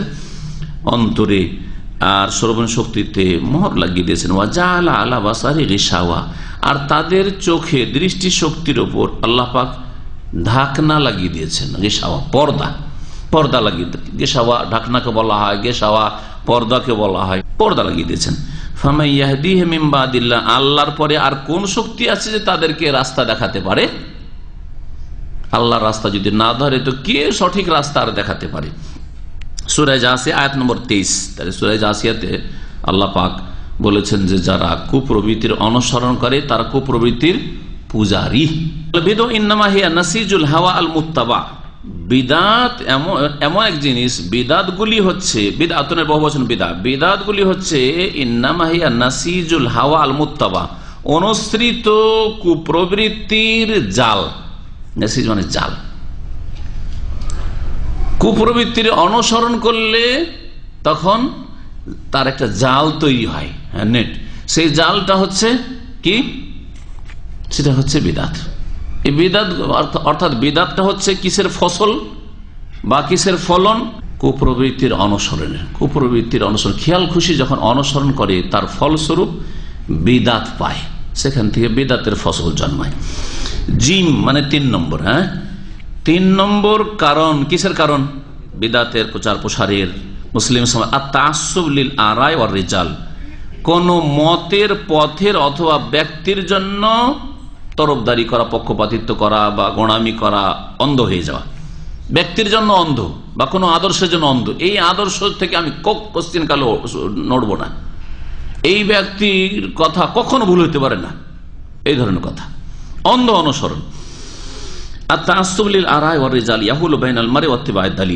মানুষ যখন কোনো একটি পথের অথবা কোনো মতের, কোনো ব্যক্তির জন্য গোঁড়ামি করে, পক্ষপাতিত্ব করে, তখন সেটি ওই মানুষের মাঝে আর দলিলের প্রমাণের অনুসরণের মাঝে আর সৃষ্টি করে দেয়। দলিল এখানে আছে আর এই মানুষ এখানে আছে, আর এই মানুষ কি করে? কারো পক্ষপাতিত্ব করে, এক চোখে দেখে আর এক চোখে দেখে না, নিরপেক্ষ দৃষ্টি নিয়ে চিন্তা করে না, নিরপেক্ষ দৃষ্টি নিয়ে ইসলামকে বুঝতে চাই না, হককে তলাশ করতে চাই না। তখন এটা কি হয়ে যায়? এই তাআসসুবটা কি হয়ে যায়? এই গোঁড়ামিটা আর সৃষ্টি করে দেয়, প্রাচীর সৃষ্টি করে দেয় ওই মানুষের মাঝে আর কিসের মাঝে? দলিল প্রমাণের মাঝে। দলিল প্রমাণের মাঝে পৌঁছিতে পারে না। দলিল কি বুঝি? আপনি দলিল কি বুঝেন? কোন মাদ্রাসায় পড়েছেন আপনি? বলে না, কি পড়েছেন আপনি? কতটা আরবি বোঝেন? কোন মাদ্রাসা থেকে আপনি ডিগ্রি নিয়েছেন? আপনার কতটা ডিগ্রি আছে যে আপনি দলিল করছেন? দেখলেন না? তো গোঁড়ামি কি করলো? আর সৃষ্টি করে দলিলের কাছে যেতে। অথচ দলিল কুক্ষিগত নাই মাদ্রাসা পড়ুয়া লোকের সাথে, যে ওরাই নিজেরা দলিলকে কুক্ষিগত করে রাখবে। দলিল আপনারও শিকার অধিকার আছে, সবটা জানতে পারবেন এই ক্ষমতা নেই, কিন্তু জানার অধিকার আছে আপনার। চোখ খুলে চলার অধিকার প্রত্যেক মুসলিমের রয়েছে, অন্ধভাবে নাই, চোখ খুলে চলবেন। আর এতটা বিবেক আছে, আমি প্রত্যেকটা দলিল তলাশ না করতে পারলেও কার কথা বেশি দলিল সম্মত আর কারটা দুর্বল দলিল অথবা দলিল নেই, বুঝতে পারবেন না। একবারে সাধারণ মানুষ বুঝতে পারে একটু চেষ্টা করলে। দুনিয়া বুঝছেন আপনারা, কখন কোন ব্যবসা ফলপ্রসূ বুঝেন না, সব বুঝছেন। এখন আপনারা সৌদি আরব আছেন, সারা দুনিয়ার দেশগুলির খবর, কোন দেশে থাকলে প্রবাস জীবনটা বেশি সাকসেস, কোন দেশে ভালো সুযোগ সুবিধা আছে, ফ্যাসিলিটি আছে, খবর রাখেন না? অবশ্যই বলেন। নতুন নতুন দেশে খবর আছে, এখানে থাকছেন, এখন বাংলাদেশে অমুক দেশ থেকে অনেক ভিসা আসছে, খবর রাখছেন। আর ভালো ভালো স্যালারি, ভালো ভালো অফার, খোঁজ রাখেন না? দুনিয়ার খোঁজ খবর রাখতে পারছেন, দিনের খবর রাখতে হবে না? দিন শিখতে হবে না? অবশ্যই দিনের খোঁজ খবর রাখতে হবে, যে কোন আলেমের মাধ্যমে সহি দিনটা পেতে পারি, দলিল ভিত্তিক দিনটা পেতে পারি, সুন্নাত পেতে পারি, তৌহিদ পেতে পারি। তো মানুষ যখন গোঁড়ামি করে, তখন এই গোঁড়ামি ওই মানুষ এবং দলিলের অনুসরণের মাঝখানে কি হয়ে যায়?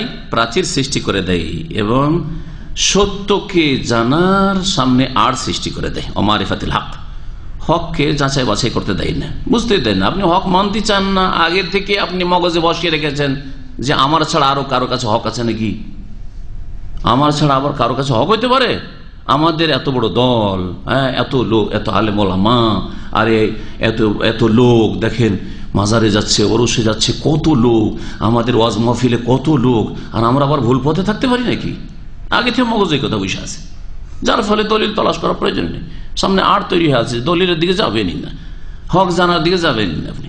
কালা তারা মহান আল্লাহ বলছেন, ওয়াইদা কিল আলাহুম ইত্তাবিউ মা আনজালাল্লাহ, যখন তাদেরকে বলা হয় যে তোমরা অনুসরণ করো আল্লাহ নাজিলকৃত বিধিবিধানের, কালু তখন তারা কি বলে, যারা গোঁড়ামি করে, বাল নাত্তাবিউ মা আলফাইনা আলাইহি আবাআনা, বরং আমরা অনুসরণ করব ওই সব আদর্শের, পথের, মতের যার উপর আমরা আমাদের পূর্বপুরুষদেরকে পেয়েছি, আমাদের বাপদাদা এতদিন এইরকম ধর্মকর্ম করে গেল, আমাদের আলেমা এরকম বলে গেল, এখন এটা কি করে ভুল হইতে পারে?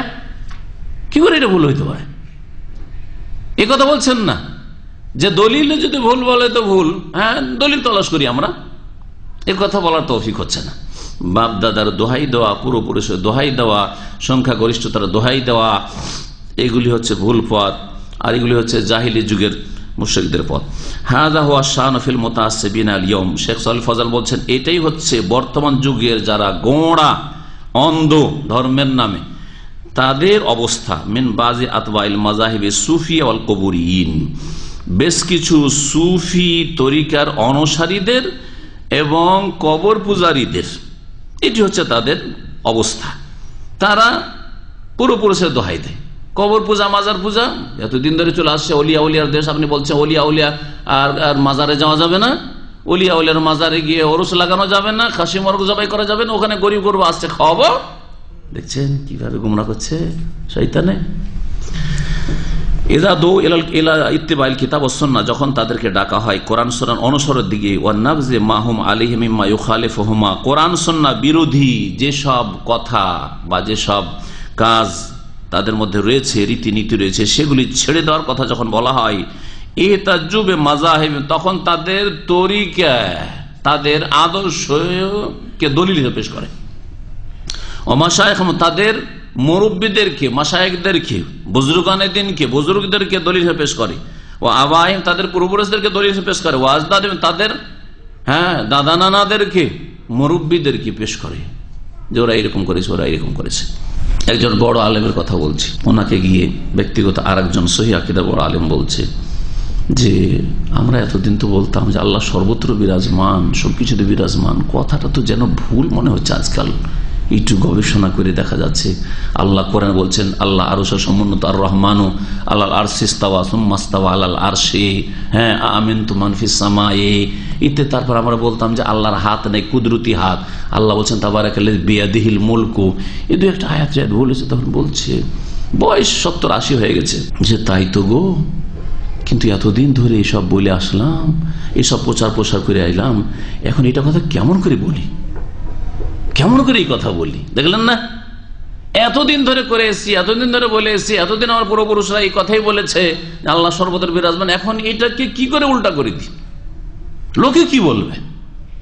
লোক কি বলে ভয় লাগে, আর আল্লাহর আযাবকে আখিরাতে পরকালে জবাবদিহি বলে ভয় লাগে না, যে ফেঁসে যেতে হবে। মোনাজাত, সম্মিলিত মোনাজাত করে এসছে আমাদের, আরে কিছু লোকেরা সহিহ আকীদা দাবিদার, তারাও এমন বাড়াবাড়ি করে মোনাজাত নিয়ে সালাম ফেরার পরে, হ্যাঁ আমাদের অমুক আলেমরা ছিলেন, অমুক আলেম, তারা আলেম ছিলেন না, তারা বুঝতেন না, তাদের দোহাই পড়ে বলেন এতদিন ধরে করে আসলাম, এখন ছেড়ে দেবো। আমাকে যখন প্রথম দিকে এই 5 ওয়াক্ত নামাজের পরে মোনাজাত ছাড়তে লাগলাম, তখন আমার এক দাদা বলে, ভাই, আমাদের সে পোতা নাতিকে তো ভাই বলে না, তো বলছে ভাই কি জি ভাই, তোমরা এই মোনাজাত ছেড়ে দিচ্ছ, আমাদের এখানে অমুক অমুক মৌলানা সাহেব ছিলেন, অমুক মৌলানা সাহেব ছিলেন, আরে তোমার দাদা তো, আমার এক চাচাতো দাদা একজন আলেম ছিলেন, আরে উনি সারা জীবন দোয়া করে গেছে, তোমার ছেড়ে দিবে, কেমন কথা হইল? এগুলো হচ্ছে দলিল আমাদের সমাজের, এগুলো দলিল, এগুলো দলিল না, এগুলো দলিলের বিপরীত জিনিস। পূর্বপুরুষের দোহাই দেওয়া হচ্ছে দলিলের বিপরীত জিনিস। 4 নম্বর কারণ বিস্তারিত বর্ণনা করছেন, আর এটা দিয়ে শেষ হয়ে যাবে, সময় এগিয়ে চলে যায়। আত্তাশাব্বুহ বিল কুফফার, কাফেরদের অনুকরণ, অনুসরণ বা তাদের সাথে, কাফেররা যা করে তাই করতে হবে। এখন আমাদের দেশের বিয়ে শাদীর বিষয়টি একেবারে হিন্দুদের মতো হয়ে গেছে। হিন্দুরা যা করে, যেই রকমের অনুষ্ঠান হয়, সেগুলি করতে হবে, সেগুলি করতে হবে। তারপরে বহু বিষয়ে মানে ওদের মতো। জি, ওয়াহুয়া মিন আসাদ মা ইউকিউ ফিল বিদআহ, আর এটা হচ্ছে সবচেয়ে কঠিন জিনিস যা বিদআতে মানুষকে লিপ্ত করে। বিদআতে লিপ্ত হওয়ার মুখ্য কারণ বিজাতির অনুসরণ, বিজাতির অনুসরণ। নবী সাল্লাল্লাহু আলাইহি সাল্লাম এই ক্ষেত্রে বড়ই সতর্ক করেছেন, লা তাত্তাবিউন্না সানানা মান কানা ক্বাবলাকুম, তোমাদের পূর্বের জাতিরা যে এসেছিল তাদের অবশ্যই একদিন তোমরা অন্ধ অনুকরণ করবে, সাবধান। সাহাবীরা জিজ্ঞেস, ইয়া রাসূলুল্লাহ, আল ইয়াহুদ ওয়ান নাসারা, আমরা আবার ইহুদি নাসারা এদেরকে তাড়াইলাম আরব জগৎ থেকে, আর আমরা ওদের আবার অন্ধ অনুসরণ করবো? নবী করিম সাল্লাল্লাহু আলাইহি ওয়াসাল্লাম বললেন ফামান, তাহলে আবার কে কার কথা বলছি? ওদেরই একটা দিন আসবে ইহুদি নাসারাদের পিছনে পিছনে চলবে। আজকাল দেখেন বিবাহ দিবস, ম্যারেজ ডে কাদের সুন্নাত? ইহুদি খ্রিস্টানদের সুন্নাত, ঠিক কিনা? তারপরে জন্ম দিবস পালন, হ্যাঁ, জন্মবার্ষিকী, বার্থডে, ছেলের বার্থডে, স্ত্রীর বার্থডে, স্বামীর, আজকে স্বামীর বার্থডে, হ্যাঁ, আজকে বাপের, আজকে মায়ের বার্থডে। আর তারপরে ওতে কেক কাটা, আরে দাড়ি নিয়ে কেক কাটছে, বিশাল কেক কাটছে, মৌলভী হুজুর কেক কাটছে, দেখেছেন আজকাল প্রচার মাধ্যমে, দেখে হবে না হয়তো, বুঝতে পারছেন? কার অনুসরণ এগুলো? কার অনুসরণ? কবরে, কবরে ফুল চড়ানো, কবরে ফুল চড়ানো, নীরবতা পালন করা, কিছুক্ষণ দাফন টাফন করে দিয়ে নীরবতা পালন করা, কার অনুসরণ? ইহুদি খ্রিস্টানদের না? পড়া যেতে পারে। পূর্বের যে জাতিরা ছিল তাদের আদর্শ তোমরা অনুসরণ করবে, তাদের পিছনে পিছনে চলবে, তাদেরকে আদর্শ মনে করে, কোরআন এবং হাদিসকে দলিলকে আদর্শ মনে করবে না।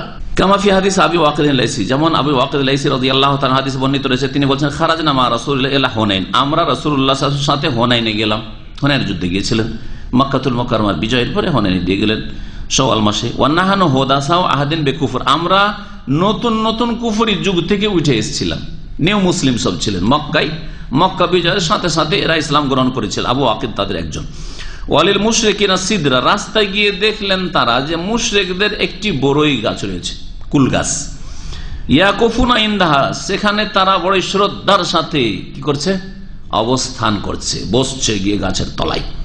যেমন হিন্দুদের বট গাছ, ধর্মীয় গাছ, হ্যাঁ, তুলসী গাছ কিছু আছে, এরকম পাকুড় গাছ, ইয়াকুফুনা ইনদাহা, তারা সেখানে অবস্থান করে। ইয়ানুতুনা বিআসলাত, আর তাদের অস্ত্রগুলি, হাতিয়ারগুলিকে লটকাইতো তো ওই গাছের নিচে, বড়ই গাছটির নিচে, আর ও ডালে ঝুলিয়ে দিত অস্ত্রগুলি। ইউকালু লাহু আল্লাহা, ওই গাছটিকে বলা হতো জাতে আনওয়াত, না তাই আনুত মানে লটকানো, ঝুলানো, সেজন্য গাছটির নাম বলা হয়তো সাজারা জাত আনওয়াত, এমন গাছ যেই গাছে অস্ত্র ঝুলানো হয়। ফামারান্না বিসিদরা, ওইটা দেখার পরে আর একটা বড়ই গাছ পেয়েছে, কাজ হয়ে গেছে, ওদের একটা গাছ আমাদের একটা গাছ, নিউ মুসলিম তো, ওদের একটা গাছ আমাদের একটা গাছ। ফামারান্না বিসিদরা, একটা কোল গাছ হয়ে আমরা অতিক্রম করলাম। ফাকুলনা, বললাম ইয়া রাসূলুল্লাহ, হে আল্লাহর রাসূল, ইজআলনা জাতা আনওয়াত কামা লাহুম জাতা আনওয়াত, ওদের যেমন একটা জাতে আনওয়াত গাছ আছে, আমাদেরও একটা জাতে আনওয়াত গাছ দেন, এই যে বড়ই গাছ আছে, তো এখানে আমরা হাতিয়ার লটকাই, আর ওখানে করে নিচে একটু আমরা আরাম বিশ্রাম করি, আর একটু ভক্তি করি। কবর পূজাটা এইভাবে শুরু হয়েছে, দরগা পূজা এইভাবে শুরু হয়েছে ভারত উপমহাদেশে। ভারত, বাংলাদেশ, পাকিস্তানের লোকেরা যারা দাওয়াত দিতে গিয়েছে, ওই সব বংশধর, ওরা হয়তো আরব থেকে অথবা অন্য অন্য দেশ থেকে গেছে, আফগানিস্তান থেকে গেছে, বিভিন্ন দেশ থেকে, ইরাক থেকে গেছে, এমন থেকে গেছে, কিন্তু যারা ওখানকার মেজরিটি হচ্ছে ওখানকার বাসিন্দা, এরা দুর্গা পূজা করতো। দুর্গা যখন কালেমা তাইয়্যিবা পড়ে নিল, লা ইলাহা ইল্লাল্লাহ পড়ে নিল, মুহাম্মদ রাসূলুল্লাহ শাহাদাত দিয়ে দিল, তখন দুর্গা ছাড়লো, কিন্তু সাথে সাথে দরগা শরীফ ধরে নিল, দাঁড় করে পূজা করতো, আর দাঁড় করে পূজা না করে শুয়ে পূজা শুরু করলো। যে তোমাদের যদি কি থাকে, মহামানব থাকে, হিন্দুদের ভাষা হচ্ছে মহামানব, ভগবান, হ্যাঁ, রাম ভগবান, হ্যাঁ, অমুক ভগবান, ঈশ্বর থাকে, তো আমাদেরও কি আছে, আমাদেরও গৌস কুতুব আছে, আবদাল আছে, হ্যাঁ, খাজা আছে, ওলি আউলিয়া আছে, ওদেরকে আমরা ডাকবো। শুরু হয়ে গেল কবর পূজা, শুরু হয়ে গেল। নবী করিম সাল্লাল্লাহু আলাইহি ওয়াসাল্লাম বললেন ফাকারাস, আল্লাহু আকবার, আশ্চর্য প্রকাশ করার জন্য সুবহানাল্লাহ বলা হয় অথবা আল্লাহু আকবার বলে। কখন নবী সুবহানাল্লাহ বলেছেন, কখন আল্লাহু আকবার। আল্লাহু আকবার ইন্নাহা সুনান, এটি তো হচ্ছে বিজাতিদের আদর্শ, এই তো বিজাতিদের আদর্শ তোমরা অনুকরণ করতে চাইছো, যে ওদের বড়ই গাছ আছে, ওরা ওইখানে করে ওইরকম একটু শ্রদ্ধার সাথে বসে আর তাদের অস্ত্রগুলি ঝোলায়, আমরাও করবো। কুলতুম ইন্নাহা সুনান, তোমরা বিজাতিদের আদর্শের কথা বললে, ওয়াল্লাযী নাফসি বিয়াদিহি, সে আল্লাহর কসম করে বলছি যার হাতে আমার প্রাণ রয়েছে। কুলতুম, তোমরা ওই কথাই বললে যেই কথা বলে কামা কালাত বানু ইসরাইল মুসা, যেমন ইসরাইল বংশের লোকেরা মুসা আলাইহিস সালাম আল্লাহর রাসূলকে, আল্লাহর কালিমকে বলেছিল অজ্ঞতার কারণে। কোনখানে বলেছিল এরা?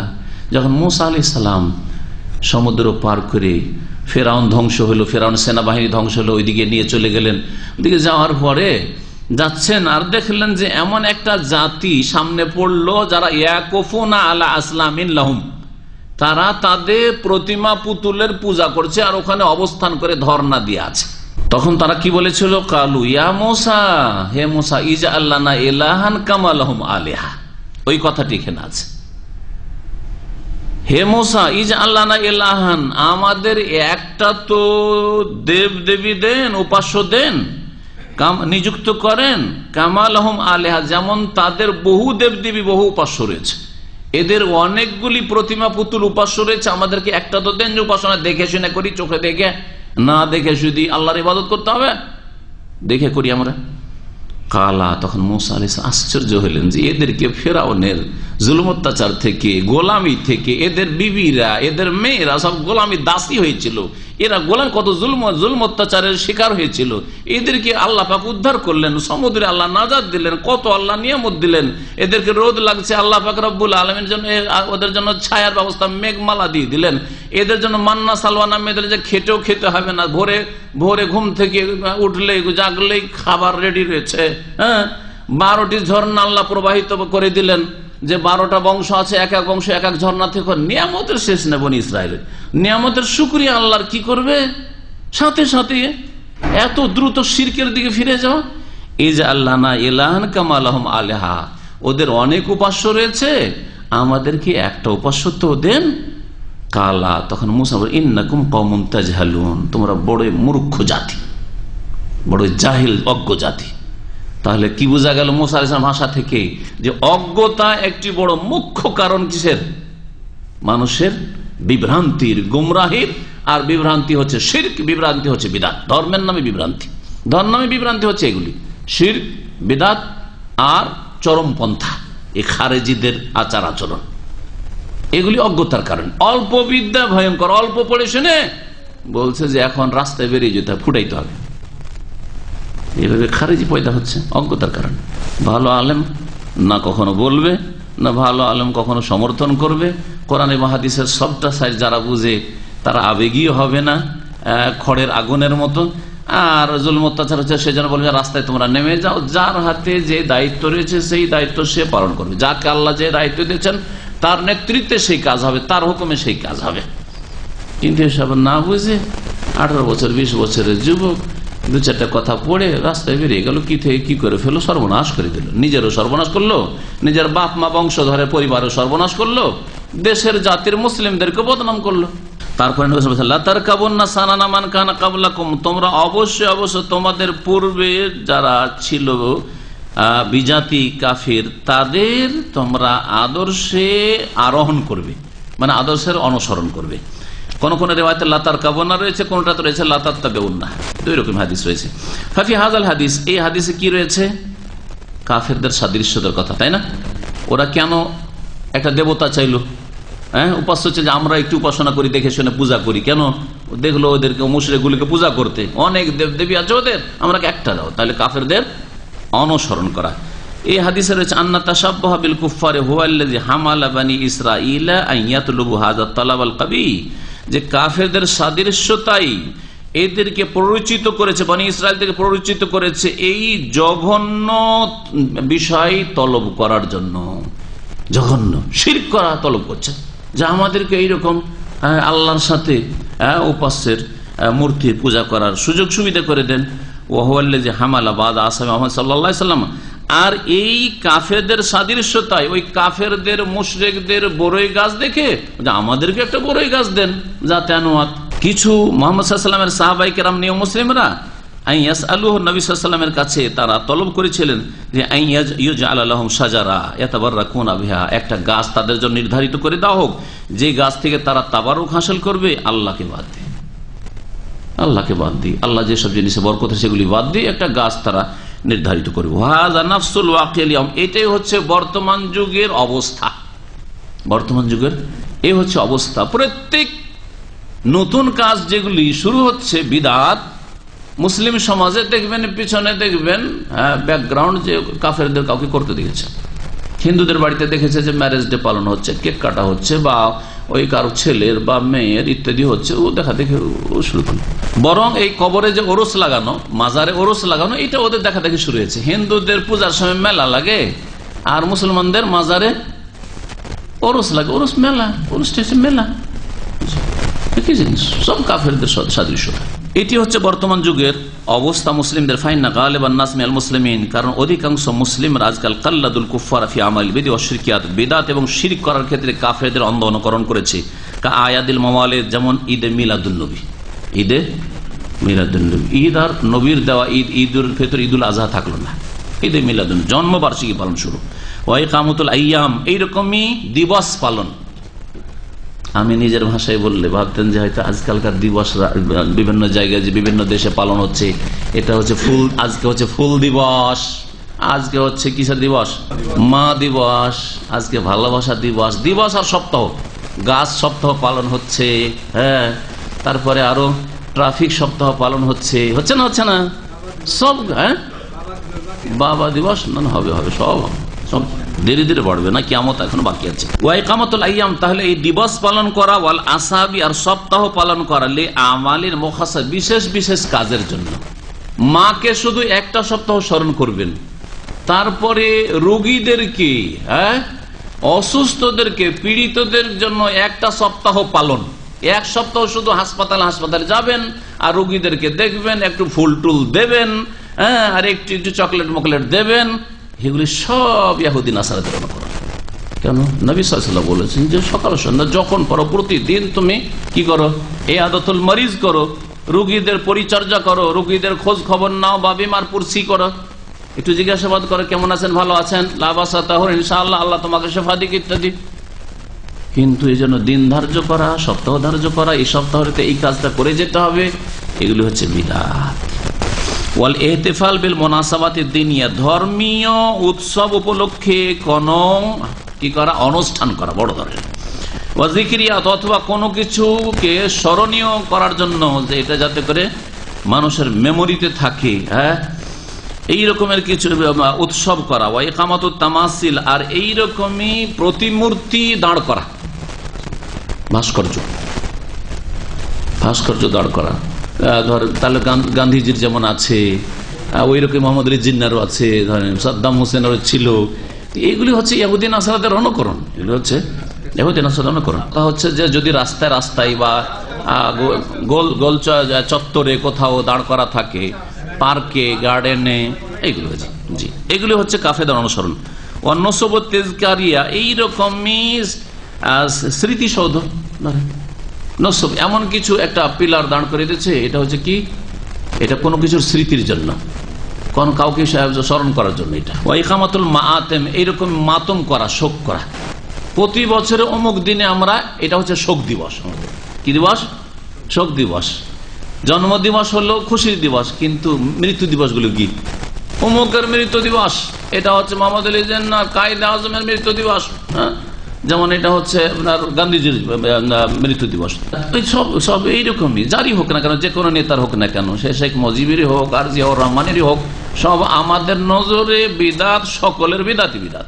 কোরআন এবং হাদিসের নজরে যা আছে তাই আমাদের নজরে। বেদুল জানাজ, এরকমই জানাজার বিদাত, জানাজায় বিদাতের শেষ নেই, সুবহানাল্লাহ। নবীর জানাজা, নবী সাল্লাল্লাহু আলাইহি সাল্লামের সুন্নতি, সাহাবায়ে কেরামদের সুন্নতি জানাজা, আর বর্তমান যুগে আমাদের জানাজা আয় কত যে পার্থক্য। যেমনই মারা গেল তেমনি চারিদিক ঘেরে কোরআন খানি শুরু হয়ে গেল। একটা হাদিস দেখান তো, নবী সাল্লাল্লাহু আলাইহি ওয়াসাল্লাম ইন্তেকালে বা নবীর মেয়ের, নবীর স্ত্রীর, অথবা নবীর সাহাবী মহিলা পুরুষের কারো ইন্তেকালের পরে বাড়িতে রেখে দিয়ে যতক্ষণ জানাজা গোসল টুসুল দেওয়া না হচ্ছে বা দাফন না হচ্ছে, তখন কোরআন পড়া চলতেই থাকে। এটা আমাদের দেশের একটা বড় সওয়াবের কাজ, বিদাতি সওয়াবের কাজ হচ্ছে, সওয়াবের কাজ, অথচ নবী জানলেন না, অথচ সাহাবীরা করলেন না। তারা সাহাবের কাছে পিছিয়ে ছিলেন, আর এরাই এগিয়ে গেছে যারা ফরজ নামাজটা ঠিক করে না। বুঝা গেছে? এই হলো অবস্থা। ওয়াল বিনা আলাল কবুর, এইরকম কবরের উপর কোনো কিছু নির্মাণ করা, কবর পাকা করা, কবরের উপর মসজিদ নির্মাণ করা, বা কবরের গম্বুজ তৈরি করা, ওয়াগাইরা যালিকা, ইত্যাদি ইত্যাদি। এইরকম বহু বিদাত রয়েছে যেগুলি শুরু হয়েছে কিসের জন্য? কাফেরদের সাদৃশ্যতার কারণে। এখানে আলোচনা শেষ হইল।